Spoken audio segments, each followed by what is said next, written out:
Yay. Yay. Yay. Oh. So, this is the Red Lipstick Diaries, and I am joined by my friend Virginie. How do you say your last name? Aimard. Yeah, it's Okay. unpronounceable in another language. It's French, but it's really like typical French and not international name. Beautiful. But it's Beautiful. Virginie, yeah. So I'm excited to hear what you have to say about the 5 erotic blueprints and Mhm. and your story, basically. Yeah. Yeah, so my question for the people tonight or today or whatever the time they're like going to switch on this is what turns you on? Yeah, what turns you on? And then I was discussing with somebody today in a coaching call, and she was saying to me, I don't even know what turns me on because it feels like I've lost this somehow. I'm busy with other things. I have my life full with, doing my online business, doing stuff, working, family. And somehow this just like, okay, somehow, somewhere in the background, and I'll catch up the train later. So I wonder if that's something that somebody, like some people can relate to that. I mean, I definitely can relate to that because a few years ago, before I started the whole journey with access consciousness, like I was in a place where this was totally out of my world.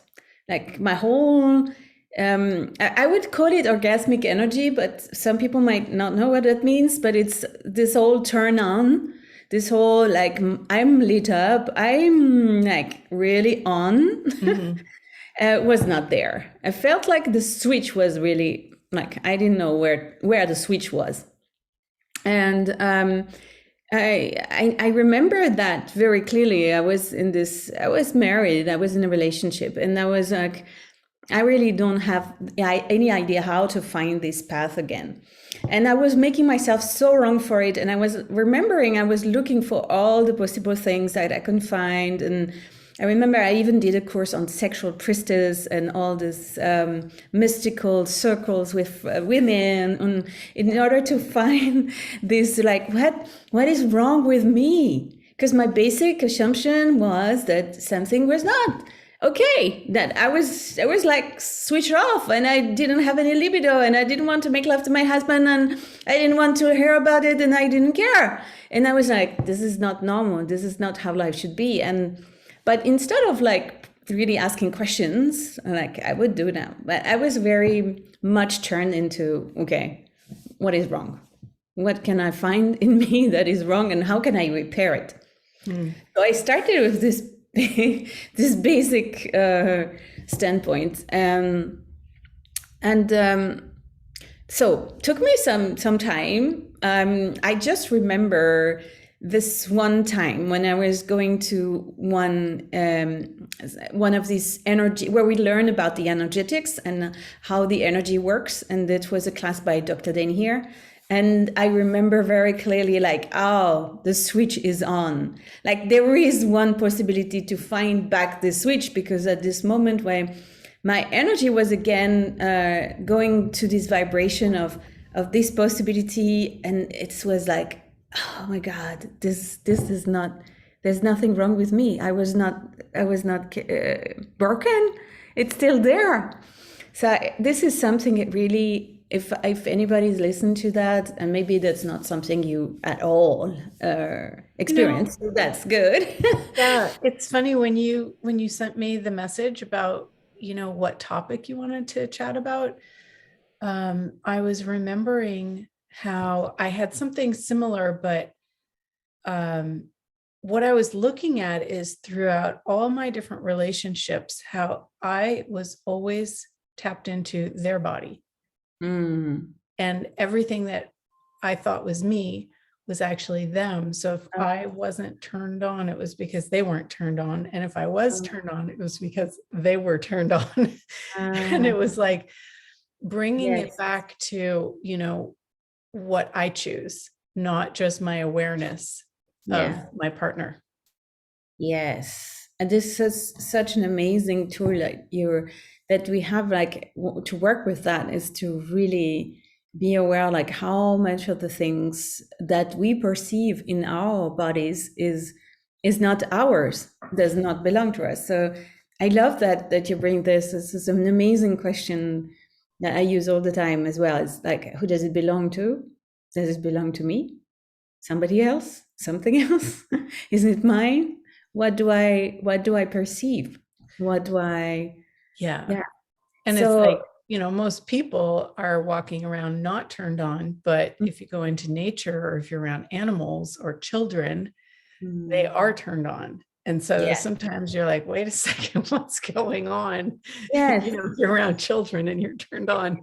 Yeah. So there are so many things that you think are yours that happen in the body that are not yours, and that when you start asking this question, who does it belong to? You start to create a space, like you have more space to be you, to discover what is true for you, what is really turning your body on, not just people you are with bodies on, but yours. And like you said, in nature, this is the place where there's no judgment. Like you can be all of you, and you can, have this space of expansion and being present with nature and connected to nature. And this is such an amazing, yeah, the bodies love that. And, you could be and expand and just be and let it flow. And we are sometimes not able to have that in with other people because this judgment field is so present, and we judge our bodies. We perceive people judging their bodies in front of us, thinking that we are the one judging our body, or like all of this judgment ping pong game is playing, and that sometimes creates this contraction and this disconnection from our experience in our bodies. We disconnect, and we like all in the head, like, oh my god, my boobs are too small or too big, or like my I haven't shaved correctly, or my hair is like a disaster, and like me before preparing, like, oh my god, the light is not on. And yeah, so that's yeah, that's an interesting space that happens when we meet other people and when we are experiencing, other connection or disconnection with other people's bodies. And so what I wanted to bring as a food for discovery, I would love to open some doors for discovery today, and exploring your own truth. What is true for you? What is true for you, and what works for you? What turns you on? That was my question I wanted to ask everybody. What turns you on? And are you aware of what turns you on? Or maybe are you turned on by the things that you know that some of the things are turning you on and you refer to that as your root? Or are there other things that can turn you on but you have not discovered yet? Or are they so what is really your turn on? And turn on is not only in the sexual world and not only encountering other people's bodies or so, but really like in your life. What is really lighting your being, and it makes you feel like more alive and more present and more interested, enthusiastic, joyful, creative also, and yeah, excited for discovering more, excited for life. And so this is an interesting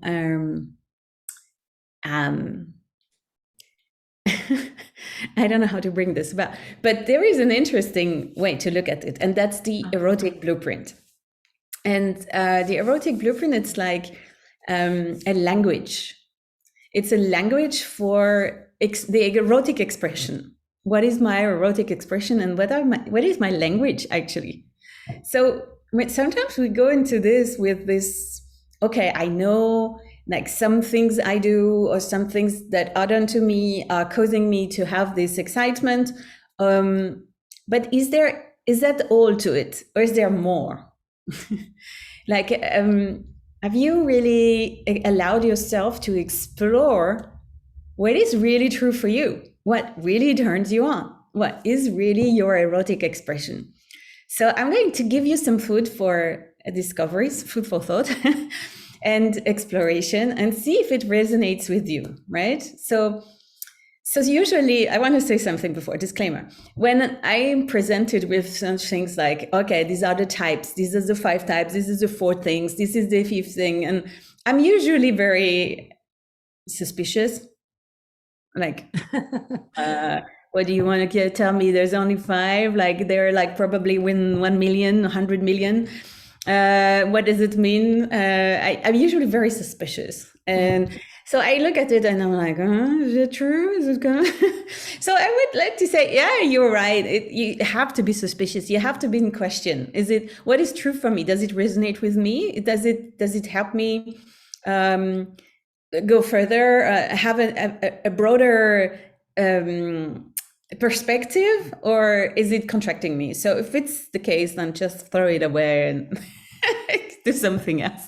But maybe it's something that could be some interesting. At least for me, the discovery of these 5 blueprints was a few years ago as well, and it changed my life really completely. Yeah, because it's like the 5 love languages. When you get some clarity on what works for you, then you know what you can look for that will help expand that. So let's hear what the 5 blueprints are. What are they? So let's explore the first. So the first one is sensual. I mean, it doesn't matter in which order you do. There's no hierarchy, but okay. Sensual. Sensual is the person who is sensual, or sensually, the sensual blueprint, basically the wiring, is that you love everything that has to do with senses. So smell, visual, the touch, the hearing. So you like, for example, when it comes to erotic expression, you like to have the good music. You need to have nice space around you with candles, with nice rugs and nice thrones, and it has to be an ambiance that you create with including all of this. It smells good, it looks good. It's not the back seat of somebody's car. Yeah, for the sensual, the back seat of somebody's has to be really specially prepared and nice, but it's not necessarily the first thing you would say, this is the thing that is doing the magic in me. Yeah. So, and for some of the people it is. So I will tell this also. So the sensual is really turned on by all this. So the sensual purpose, in order to be turned on, needs to relax first. Relaxation comes before erotic expression, erotic exploration or encounters. Like the relaxation has to happen first. So sensual people love to take a bath before and have a massage, have really space, and need to get away from the everyday life, the routine.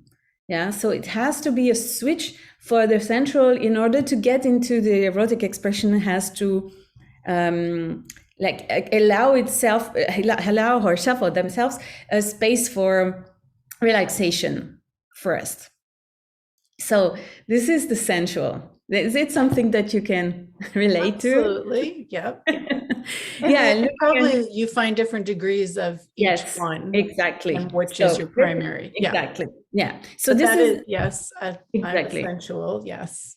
Yes. So yes, like you said, there is a primary blueprint and it could be a secondary blueprint, and it could be a mixture, and it could be a symphony, but I can talk about it later. So let's first say the 5. So sensual, this is the most. Yeah.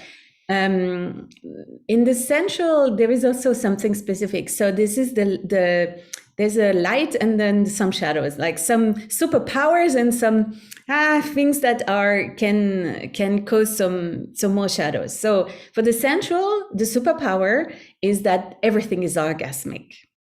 food is orgasmic, touch is orgasmic, something beautiful you see outside, like a beautiful art, work of art, or something a beautiful landscape could be orgasmic. Something you taste, something you smell, you like a nice parfum, and you will. So this is the superpower. Mm-hmm. And the other pendant to that superpower is that when the sensual is not fed or acknowledged or given space to, mm-hmm. then it's switch off to this other thing. So it could be like there is a sock on the bed, and this sock on the bed completely throw you off the erotic experience from this moment, because it distorts the order, and you feel like, oh my God, this is. And then you switch it off, or as you see something, or you start thinking about, did I do the dishes, or it's like, so this is this other aspect. It can go into their head, and sensual can go into their head and start to disconnect from the experience. So this is the interesting thing with sensual. Okay, so the second is energetic. Second type, second blueprint. Energetic is also a very not recognized blueprint, because nobody talks about it, because you never see that in the movies. And the energetic is somebody who is turned on by space. Yeah. That would be me too. Yes. Space. Give me space, give me time, and give me like, or I need like not direct contact. I mean, give me like out here. Yes. Yeah. So turned on by energies, energy work, all kind of energy work, because they can feel the energy moving in the body, and they can be turned, and this can be a turned on, because we learn to work with energies, and we separate this erotic expression usually from this, and it's okay, because in certain contexts it is correct to do that, but it's also not forgetting that it could be a source of turn on. And so energetics, they love space. Yeah, they love anticipation. Before, knowing that you're going to meet your lover, that you can have this encounter and think about it, and have this joy of this anticipation. And they love like different kind of touch and contact. So the energetic wants very light touch, likes very light touch, and sometimes even not touch. Like above the body, and have not this, what could be for the other blueprints that I would tell about the sexual blueprint, but it's not necessarily the friction or the pressure it's really like being in contact. It could be also a touch that is not moving. That's something that is never pictured in anywhere. At least I haven't seen so many movies that really show that. And you find the erotic representations are more the sexual blueprint, what I'm going to talk about. I'm going to be a little bit first. I did see one movie that had that in it, and they were actually, playing over the body, kind of like the SOP stuff. Oh my God. It was, yes, but it was a very recent thing. I love that. I love that. And so it's getting out there. It's getting out there. And I totally recommend. I've taught a few people how to play that way. Yes. You have to teach people. Yes. Yes. You have to teach people. And also to take away the wrongness that most people have around that, because they feel like I'm not turned on by just seeing a naked body, or like somebody going directly for my genitals, and I'm like, I'm switched off because this is too much. This is too much. Too invasion of my space too quickly. And so I can't be turned on. I'm actually switched off by that. I'm turned off by this sudden invasion of my space. And this has to happen through presence, like deep presence, and contact, and really like making eye contact and being present with the person, feeling the energy, feeling the person that is really there with you. And this is what energetics love. Yeah. So this is the second blueprint. So what's the third? Yeah, so with the third blueprint, or one third, I'm just saying that in any order, the sexual blueprint. Let's talk about that. The sexual blueprint, because it exists as well. And it's very common and the sexual blueprint is the most represented, because that's what you see most of the time. And these are people who are turned on by naked bodies, by seeing direct nudity. They can be switched on from 0 to 160, like in a second. Yeah. Like they are turned on. And they love like direct language also, like to be naming parts of the body, and how they have this really easy going into orgasm very easily, and they need orgasm in order to relax. Like they need to have this sexual experience in order to relax. So people say they need relaxation, but this relaxation comes from that. Wow. Rather than your sensual blueprint is the opposite, needs relaxation in order to get into the sexual experience, the sexual love, sex, because it's actually a way to relax. Yeah. It's just natural. It's just like, okay, so sexual blueprint points of view, most of the time, not all, but many of them would say, why do we even talk about it? There's no point. It's easy. It's like, what's the point? It's like, yeah, it's taken for granted. And so these are sometimes this kind of feeling of being in two different worlds when an energetic meets a sexual, for example. You're not wrong. Neither of them are wrong. You're not wrong. You're just not communicating on the same exactly language. Yeah. So one would say, like, what's your problem? Where are you turned on? It's like, here, let's get naked and play. And the other would say, let's have a nice place first. Let's like relax and have a nice bath, and like, what do you want, a massage? And like, it's like, and so, but both are like, yeah, existing. Nothing is wrong, like you say. Okay, so sexual. Another blueprint, the fourth blueprint in my list, is the kinky blueprint. And the kinky is somebody who is turned on by taboo and going to the edge. Whatever the taboo is, because for taboo for each of us is something different. Like we all have this in a different way. But usually you would find kinky also loving power dynamics, like having a dominant and being dominated. This is this psychological kink. They love to play with role plays and this kind of thing. Or liking sensation play. And sensation play, like with intensity, it can be something like scratching or slapping or spanking, or it could be very intense, it could be more or less intense, but this is the kinky. This is what you would see with people who like to be right? blindfolded, bondage, or like you say in the 50 Shades of Grey. This is 50 Shades of Grey is now very famous and made it very famous. Yeah. This thing. And what is important for the kinky, because to understand that, is that this is a little getting much better now, because it's coming more mainstream and more people kind of open to that. But for a long time, and for many people still, it's still associated with shame, because it feels like it's something you're not allowed to have and do or like.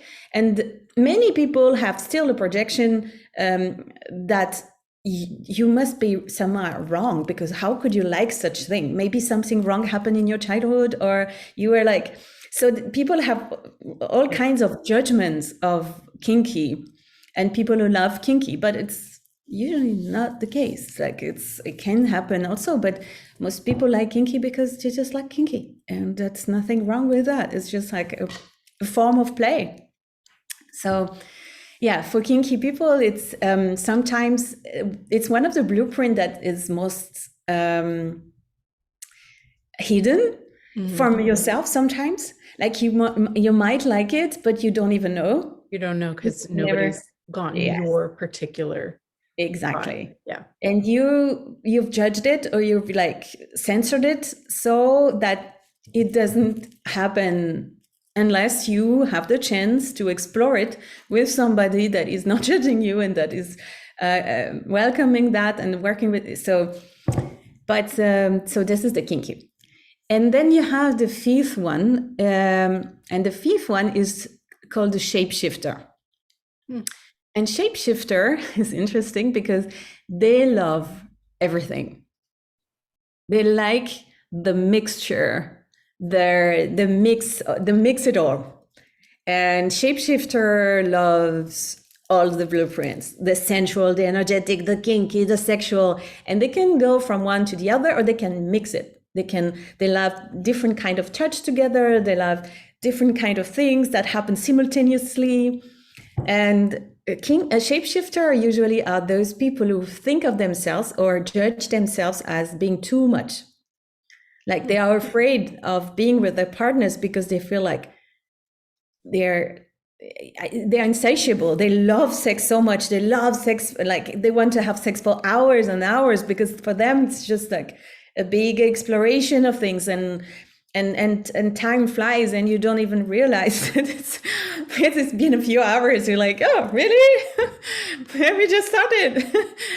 So yeah, this is shapeshifter. Shapeshifter is really the combination of everything. So as I said, you might recognize yourself in one of them or in several of them. You might have one primary blueprint, and the primary blueprint is your entry point, usually, is the thing that turns you on, that makes the switch. And sometimes we have secondary or tertiary blueprint, or maybe like a shapeshifter mix that wakes up after the arousal has started to occur, and that you were like feeling more and more into it, and then you start to expand, and then you access some other parts, some other blueprints start to come alive for you. So what do you suggest for people who are looking for a partner to play with? Like, do you suggest that they ask for people with their specific blueprint, or like? That's a good question. And that's, for me, it's like, it's like always an exploration of possibilities. Like, yes. So first, I want to say something else before. Like these blueprints, this is something you can work with. You can learn to determine your blueprint, to recognize which blueprints are really working for you, what is true for you. You can learn to speak the blueprint. You can learn the language, because there are some words, and you can start to realize that using words, you can speak the vocabulary of the different blueprints, which is very useful exactly in this situation when you are like looking for potential partners and I'm playing with possibilities and meeting people. You can speak the blueprints, and you can, what is very important also is feeding your blueprints. You can, because this is the point, right? Is to be able to give yourself what is nourishing you, what's nurturing you, what's making you feel good. And for a sensual, that would be a different story than for the sexual or for the kinky. Or if you're a shapeshifter, you need everything. So shapeshifter will feel like they would starve if they are only fed sensual. They will feel like, yes, yes, yes, yes, and what else? You know, like I'm bored because it's not enough. So doesn't everybody get a little bored? Like shapeshifter think like everybody is not shapeshifter. Why is that? Okay, I get you. Yes. So feeding is important because you recognize what is. So, and it might be in some cases that you like go around the world and at some point you feel like my sensual needs feeding, like my sensual loves to have nice nice surroundings, that my sofa is having this very soft blanket that is really soft on my skin. I love that. And I love to see nice things. This is my central needing feeding. But that would not mean that that's my entry point to an aroused central experience. For me, that's energetic. I love energetic. So I need that in order to start anything. Yeah. So I know that I can feed myself that, and I can give myself that in order for me to feel more like happy. Yeah. So I would go and look for things that would feed this blueprint. So you can, and then you can expand your blueprint. So you can explore more and see how you can enrich your vocabulary, enrich your possibilities, enrich your choices, your menu of options.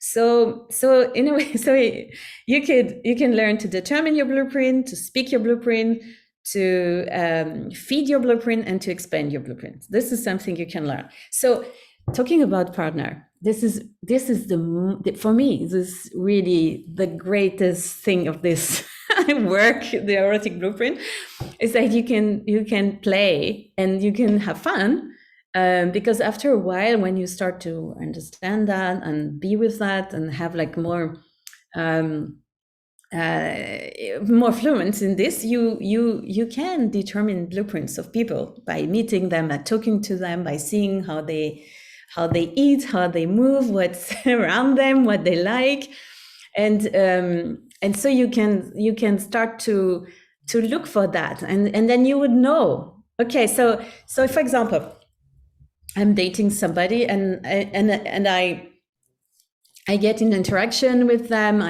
Most of the time it's better, it's easier to meet them in person or see them in visual. But you will listen to different cues, you would listen to different things, you would look for things, you would experience them, and then you would know. And so you can look for that and say, okay, so is it something that I would like to have? Is it what my body would like now? Well, you could do that by asking other questions. You don't have to know the blueprints for that, because it's being present with your body and what is it that you would like to experience. So it doesn't matter if you know the blueprints of the person or not. But for me, I'm like, yeah, today I'm not in a mood for sexual. And I would love to have like a more energetic lover. What would it take for me to find an energetic lover? No. And so I would look for that. I would, use other tools from Access, like putting energy, or, asking questions in the world, and like, for me, it's like, well, I would love to have like a shapeshifter experience. What would it take for me to attract a shapeshifter or talk to a shapeshifter? And so I start to open this space. And so you start to look for, it's very, one of the things that I've done that has worked to see how people receive energetically is run their bars. Yeah, that's a good way. Run their bars, and that feels good, then there's a possibility. If you run their bars and it's like, then don't go there. That's a good way for you, like knowing about like how they receive their energy and how they receive at all. Because bars is about receiving and experiencing the bars. You can see, is the person willing to receive? How much receiving is that will also give you clues on what you're going to experience with the person. Yeah, I heard about this first on Gwyneth Paltrow's. She had a series on exactly. Goop. So this series is based on sex, love, and goop. That's one you refer to, maybe. Yeah. And this is the series that was made with Jaya, the creator of the Erotic Blueprint. And so there's different people intervening in this, and different coaches from different kind of. I mean, she seemed like she was. Yes, the one that's in her. But this. We've actually run out of time, and I've got a session I need to get ready for.